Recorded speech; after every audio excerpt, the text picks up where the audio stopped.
BC బిడ్డల ఆత్మగౌరవం JSP, BC రాజ్యం కోసం పుట్టిన జేఎస్పీ.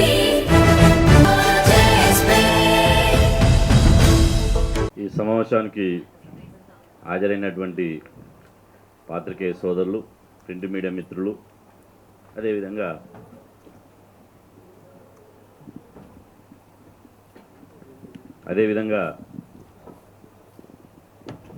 వీడియోగ్రాఫర్ మిత్రులు, ఫోటోగ్రాఫర్ మిత్రులు, అదేవిధంగా ఈ సమావేశానికి అధ్యక్షత వహిస్తున్నటువంటి బీసీ యువజన సంఘం జాతీయ అధ్యక్షులు కనకల శ్యామ్ కుర్మ గారు, మాతో పాటు ఈ సమావేశంలో పాల్గొంటున్నటువంటి BC JAC working chairman Gujja Krishna garu, BC విద్యార్థి సంఘం జాతీయ అధ్యక్షుడు తాటికొండ విక్రమ్ గౌడ్ గారు, బీసీ జేఏసీ రాష్ట్ర కో చైర్మన్ అన్న పిట్ల శ్రీధర్ గారు, అదేవిధంగా నందగోపాల్ గారు, పానుగంటి విజయ్ గారు, బీసీ విద్యార్థి సంఘం రాష్ట్ర అధ్యక్షుడు గొడుగు మహేష్ యాదవ్ గారు, అదేవిధంగా కొప్పుల చందు గారు, మిగతా మిత్రులకు అందరికీ పేరు పేరున హృదయపూర్వక నమస్కారాలు. తెలంగాణ రాష్ట్రంలో కాంగ్రెస్ ప్రభుత్వం వచ్చిన తర్వాత భూ కబ్జాలు పెరిగిపోయినాయి. ఇందిరమ్మ పాలన అని చెప్పి అధికారంలోకి వచ్చినటువంటి కాంగ్రెస్ పార్టీ ఇందిరమ్మ పాలన కాదు, భూ కబ్జాల పాలన అనేది నిరూపితమవుతుంది. భూ కబ్జాలు రెండు తీర్లు చేస్తున్నారు. ఒకటి పరిశ్రమల పేరు మీద, ఇండస్ట్రీస్ పేరు మీద, అదేవిధంగా ఫ్యూచర్ సిటీ పేరు మీద, ఇంటర్నేషనల్ మార్కెట్ల పేరు మీద ఈ రకమైనటువంటి కొత్త కొత్త ఎత్తుగడలతో, కొత్త కొత్త పదాలతో తెలంగాణ రాష్ట్రంలో ఉన్నటువంటి దళిత బహుజనుల భూములను అక్రమంగా గుంజుకుంటున్నారు. ఒక పద్ధతి ప్రభుత్వమే కబ్జాకోరుగా మారి, ప్రభుత్వమే ఓవైపు పేదల భూములు లాక్కుంటుంటే, ఇలా ఆవు చేన్ల మేస్తే దూడ ఒడ్డున మేస్తుందా? ఆవు చేన్ల మేస్తే దూడ ఒడ్డున మేయదు. కాబట్టి ప్రభుత్వంలో ఉన్నటువంటి పెద్దలే పరోక్షంగా భూ కబ్జాలు చేస్తుంటే, ఇక ప్రత్యక్షంగా మాకెదురు ఎవడు? మేము భూ కబ్జాలు చేస్తే ఎవడేం చేస్తాడు? ముఖ్యమంత్రి మా కులమే, హోంమంత్రి మా కులమే, డీజీపీ మా కులమే, సైబరాబాద్ కమిషనర్ మా కులమే, మల్కాజిగిరి కమిషనర్ మా కులమే, డీసీపీలు మా కులమే, రంగారెడ్డి జిల్లా కలెక్టర్ మా కులమే, అడిషనల్ కలెక్టర్ చంద్రారెడ్డి మా కులమే, ఆర్డీఓ శ్రీనివాసరెడ్డి మా కులమే, ఎంఆర్ఓ మా కులమే. అంటే కింది స్థాయి నుంచి ఎంఆర్ఓ నుంచి ముఖ్యమంత్రి వరకు, డీసీపీల నుంచి డీజీపీల వరకు, అదేవిధంగా ఎమ్మెల్యే నుంచి ముఖ్యమంత్రి వరకు, ఎమ్మెల్యే కూడా మా కులమే, ఎమ్మెల్యే మా కులమే, ఎంపీ మా కులమే, హోంమంత్రి మా కులమే, రెవెన్యూ మంత్రి పొంగులేటి శ్రీనివాసరెడ్డి మా కులమే, ముఖ్యమంత్రి మా కులమే. ఇక మాకు అడ్డోడు కోర్టులు చెప్తే ఈ పేదల భూముల జోలికి పోద్దని కోర్టులు చెప్తే కోర్టుల ఆర్డర్లను మేము ఒబే చేయం, కోర్టుల తీర్పులను మేము అమలు చెయ్యం. బరితెగింపు మాటలు. అదేవిధంగా పోలీసు వాళ్ళు కూడా ఎట్లయిపోయారంటే, అధికార పార్టీ ఏం చెప్తే గదే చట్టం, గదే రూల్. నేను పోలీసు వారికి విజ్ఞప్తి చేస్తున్నా, దయచేసి న్యాయం చేయాల్సినటువంటి మీరు, ఇలా మొన్నటిదాకా టీఆర్ఎస్ పార్టీ ఉంది, ఇలా కాంగ్రెస్ పార్టీ ఉంటుంది, రేపు ఇంకో పార్టీ వస్తుంది. కానీ కానూన్ అనేది ఉంటుంది కదా, చట్టం అనేది ఉంటుంది కదా, రూల్ ఆఫ్ లా అనేది ఉంటుంది కదా. అవన్నీ ఎందుకు బొంద పెడుతున్నారు? ఎందుకు మీరు చట్టాన్ని చేతిలో తీసుకుంటున్నారు? ఎందుకు కబ్జా కౌరులను కాపాడుతున్నారు? ఇలా మా ఆఫీస్కు ఒక్కొక్కరు వచ్చి రైతులు, బీసీలు, ఎస్సీలు, ఎస్టీలు ఏడుస్తుంటే ఎంత బాధ అనిపిస్తుందంటే, వాళ్ళకి ఎక్కడ చెప్పుకోవాలనో ఒక ప్లాట్ఫామ్ లేదు, వాళ్ళని రక్షించే నాదుడు లేదు. ఈ కబ్జా కోర్లు ఒక మూట, రాష్ట్రంలో ఒక బడా మూట, ఆ బడా మూట అంతా రాష్ట్రంలో చోటా మూటలను కలుపుకొని భూ కబ్జాలకు తెగబడుతున్నారు. ఇవాళ ఫ్యూచర్ సిటీ పేరు మీద 50,000 ఎకరాలు బీసీ ఎస్సీ ఎస్టీల భూములు కొట్టేసారు. ఫార్మాసిటీ పేరు మీద 30,000 ఎకరాలు కొట్టేసారు.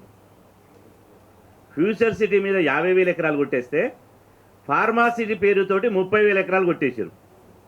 మళ్ళీ రోజుకొక ఈ మధ్యనే వస్తుంది, టీఆర్ఎస్ వాళ్ళు ముఖ్యమంత్రి తమ్ముడు కబ్జా చేసిండు, ఇది ఆయన కంపెనీకి 5 ఎకరాలు కేటాయించిండు, ఇంకొక ఆయన 10 ఎకరాలు కేటాయించిండు, అంటే మేము కేటాయించొద్దా అని ఓడు. అంటే భూములు వాళ్ళకు వాళ్ళు అగ్రకులాలు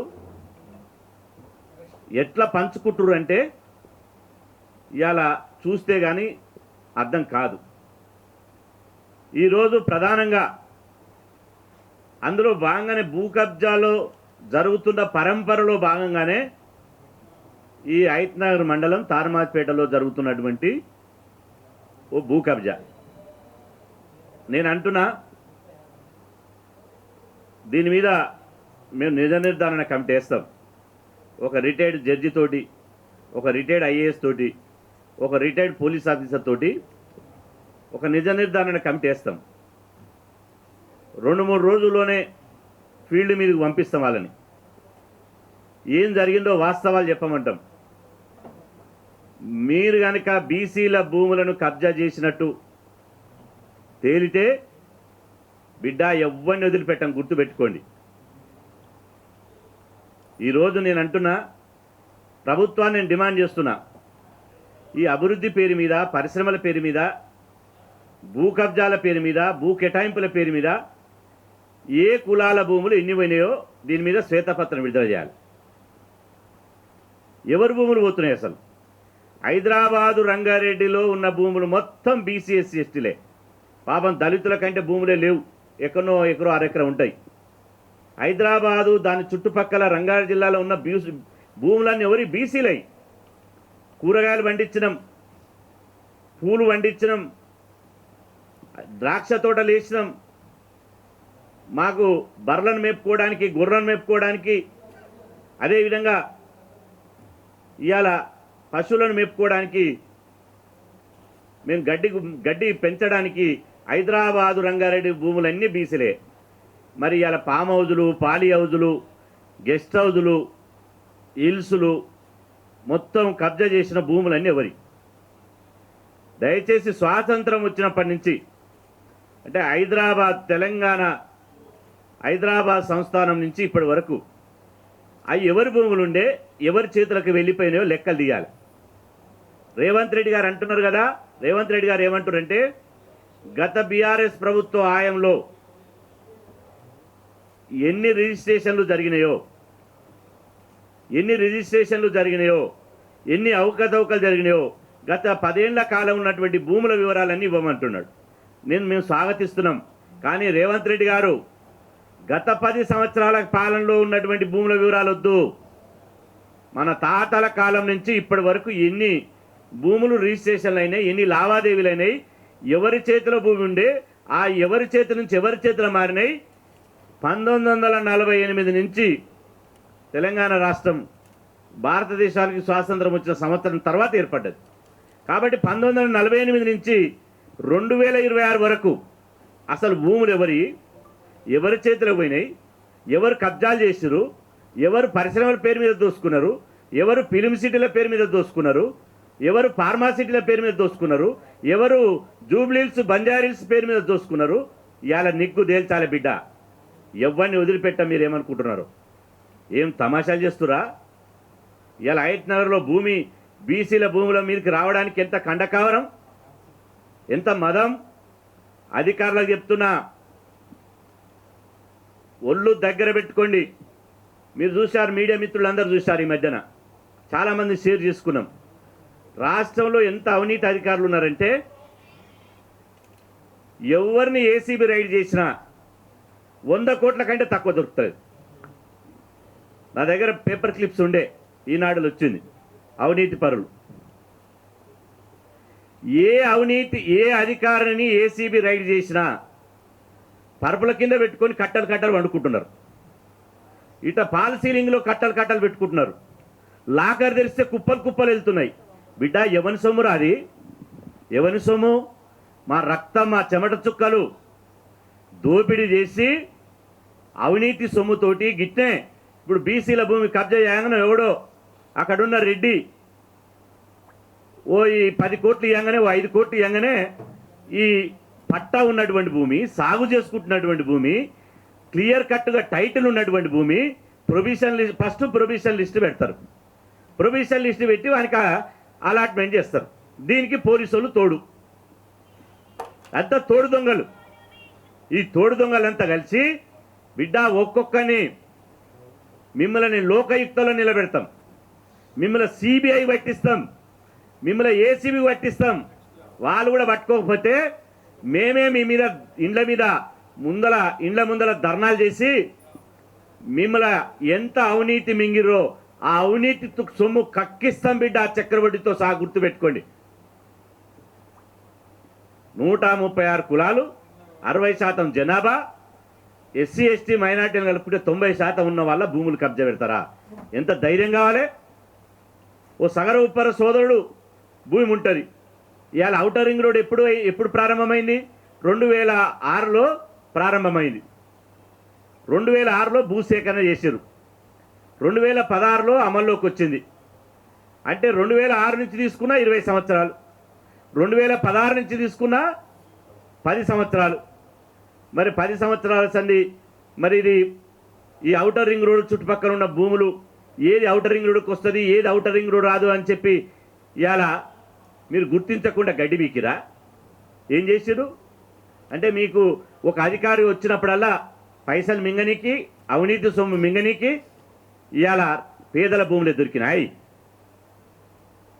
రాక్షసు బల్లు లెక్క, దొంగల లెక్క భూ కబ్జాలు చేస్తారు. పచ్చపెన్ను చేతులు ఉందని చెప్పి ఏది పడితే అది రాస్తే ఊరుకుంటామంటురా? బిడ్డ, ఇవాళ మేము గుర్తు చేస్తున్నాం. మీరు కనుక ఆ భూములను, బీసీల భూములను, ఎవరి భూమి వాళ్లకు టైటిల్ ప్రకారం, చట్టం ప్రకారం, న్యాయం ప్రకారం ఎవరికైతే రైతు బంధు వచ్చిందో, ఎవరికైతే టైటిల్ ఉన్నదో, ఎవరైతే కబ్జా మీద ఉన్నారో వాళ్ళ భూమి వాళ్ళకి తిరిగి ఇచ్చేయాలి. ఆ ప్రహరీ గోడ కూల్చినటువంటి కబ్జాకోరులను తక్షణం అరెస్ట్ చేసి వాళ్ళని జైల్లో పెట్టాలి. దీనికి సంబంధించినటువంటి అక్కడ లోకల్ ఎమ్మెల్యే మాలరెడ్డి రంగారెడ్డి గారు, లోకల్ ఎంపీ చామల కిరణ్ కుమార్ రెడ్డి గారు స్పందించాలి. ఎందుకు స్పందించరు? మీకు సంబంధం లేకపోతే స్పందించాలి కదా. రెడ్ల భూములు గుంజుకుంటే స్పందించరా? ఇదే కిరణ్ కుమార్ రెడ్డి గారు, ఇదే మల్రెడ్డి రంగారెడ్డి గారు రెడ్ల భూములు గుంజుకుంటే స్పందించరా? బీసీల భూములు గుంజుకుంటే స్పందించరా? మేము త్వరలోనే నిర్ధారణ కమిటీ ఇస్తాం. దీని మీద డీజీపీని కలుస్తాం, అదేవిధంగా చీఫ్ సెక్రటరీని కలుస్తాం. సానుకూల నిర్ణయం వస్తే సరే, సానుకూల నిర్ణయం రాకపోతే మాత్రం ఖచ్చితంగా సచివాలయాన్ని ముట్టడించి తీరుతాం. ఎవడొస్తారో చూసుకుంటాం. ఇవాళ ఎవడు ఎంతెంత సంపాదించిండో చిట్ట ఉంది మా దగ్గర. రంగారెడ్డి జిల్లాలో ఉన్న అధికారులు, రంగారెడ్డి జిల్లాలో మొత్తం రెడ్డి అధికారులే, ఇంకో అధికారం లేడు. ఎవరైనా అధికారం ఉంటే బదిలీ చేయడం. ఇటీవల ఆదాబ్ హైదరాబాద్ పేపర్ ఒక కథనం రాసింది. ఔటర్ చుట్టూ రెడ్డి అధికారులే అని రాసింది. వాస్తవం, 100% వాస్తవం. నువ్వు ఔటర్ రింగ్ రోడ్డు చుట్టూ హెచ్ఎండిఏ పరిధిలో, ఔటర్ రింగ్ రోడ్డులో ఉన్నటువంటి హెచ్ఎండిఏ పరిధిలో ఒక్క బీసీ ఎస్సీ ఎస్టీ అధికారులు చూపించు. గిరిజవారి కానించి, విఆర్ఓ కానించి, ఎంఆర్ఓ కానించి, ఆర్డీఓ కానించి, deputy collector, joint collector, additional collector, collector, అదేవిధంగా జిల్లా మంత్రి, రెవెన్యూ మంత్రి, పోలీస్ కమిషనర్, ఇది ఒకే కులం. ఇదేం ప్రజాపాలన? ఇదేం ప్రజాపాలన? ఇవాళ బీసీల భూముల కబ్జా పెట్టాలని చూస్తే కొడుకులారా గుర్తుపెట్టుకోండి. తోడకలు ఇస్తాం, గుర్తుపెట్టుకోండి. మీ కబ్జాలు సాగవు. మీరు కబ్జాలు చేద్దామని చూస్తే ఈటల రాజేంద్రని ఏం చేసిండు? గుండాలు రౌడీలు కబ్జాలు చేయాలని చూసిండు. ఈటల రాజేంద్రన్న దండు కట్టుకొని పోయి ఒక్కొక్కరిని తోముడు పట్టే పెడితే ఉరుకుడు చూపారు.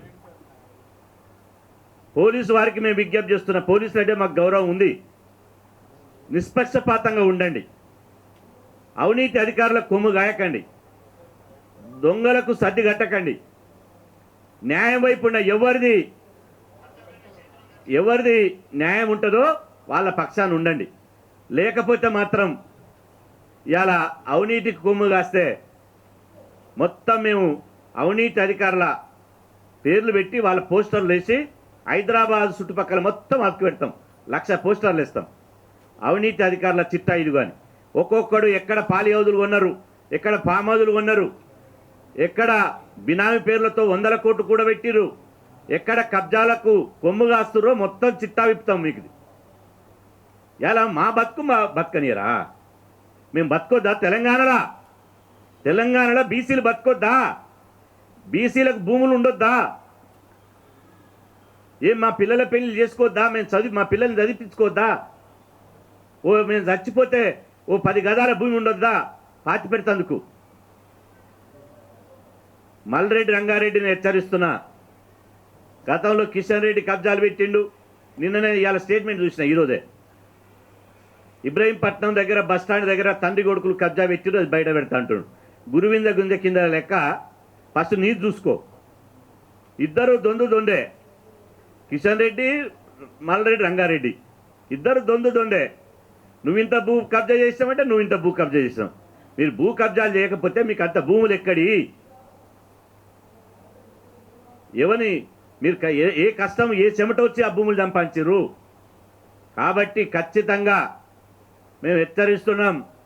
బీసీల నిప్పు లాంటి వాళ్ళు బిడ్డ ముట్టుకుంటే మాడి మస్ అయిపోతారు, గుర్తుపెట్టుకోండి. మొత్తం డీజీపీ ఆఫీస్ అందరు కదలాలి, స్పందించాలి. కలుస్తాం, డీజీపీ గారిని కలుస్తాం. డీజీపీ మంచి డీజీపీ, మాకు నమ్మకం ఉంది. కానీ ఇట్లాంటి కబ్జాకోర్లకు వంతబడితే మాత్రం ఎవరిని వదిలిపెట్టేది లేదు. దీని మీద బేషరతుగా అక్కడ స్థానిక సిఐ, ఏసీపీ, డీసీపీ ఇవాళ వచ్చి గోడలు కూలగొడుతుంటే మేము ఎంక్వైరీ చేస్తామంటారా? మరి మేము కూడా ల్యాండ్ ఆర్డర్ని చేతులు తీసుకుంటాం. మేము 200 మందిని పోతాం, మా పద్ధతిలో మేము పోతాం. మాకు తెలంగాణ రైతాంగ సాయుధ పోరాట స్ఫూర్తి ఉంది. కారంపొడి రోకల బండలు తీసుకొని పోతాం. ఆడ రమ్మని ఎవడొస్తాడో. మరి అప్పుడు ల్యాండ్ ఆర్డర్ ఏమవుతుందో చూసుకో.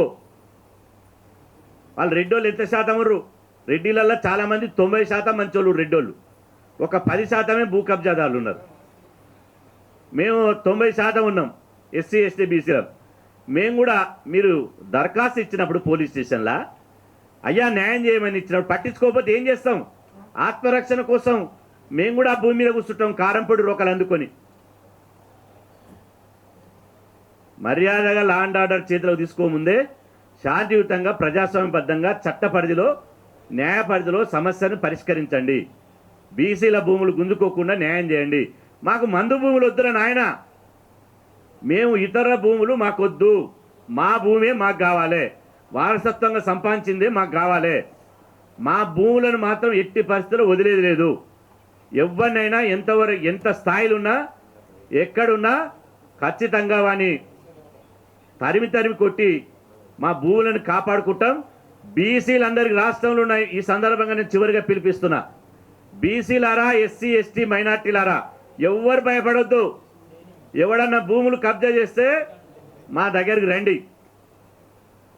ఎవరైనా భూములు కబ్జా చేస్తే మా దగ్గరికి రండి. బీసీ ఎస్సీ ఎస్టీల భూములు కబ్జా చేస్తే మేము చూసుకుంటాం. న్యాయబద్ధంగా కొట్లాడతాం, సుప్రీంకోర్టు దాకా పోదాం, ముఖ్యమంత్రిని కలుద్దాం, ధర్నాలు చేద్దాం, ముట్టడి చేద్దాం, ఆత్మగౌరవం కోసం ఏదైనా చేద్దాం. కానీ ఎవ్వరు కూడా భయపడొద్దు, తిరగబడండి. భూములు రక్షించుకోవడం కోసం శాంతియుతంగా ప్రజాస్వామ్యబద్ధంగా తిరగబడండి. ఎవరన్నా అన్యాయం చేయాలని చూస్తే మా ఆఫీస్కి రండి, మేము ఉన్నాం. మీకు కొండంత భరోసాని బీసీ సంక్షేమ సంఘం, బీసీ జేఏసీ మీకు ఇస్తుందని చెప్పి సందర్భంగా తెలియజేస్తున్నాం. ధన్యవాదాలు.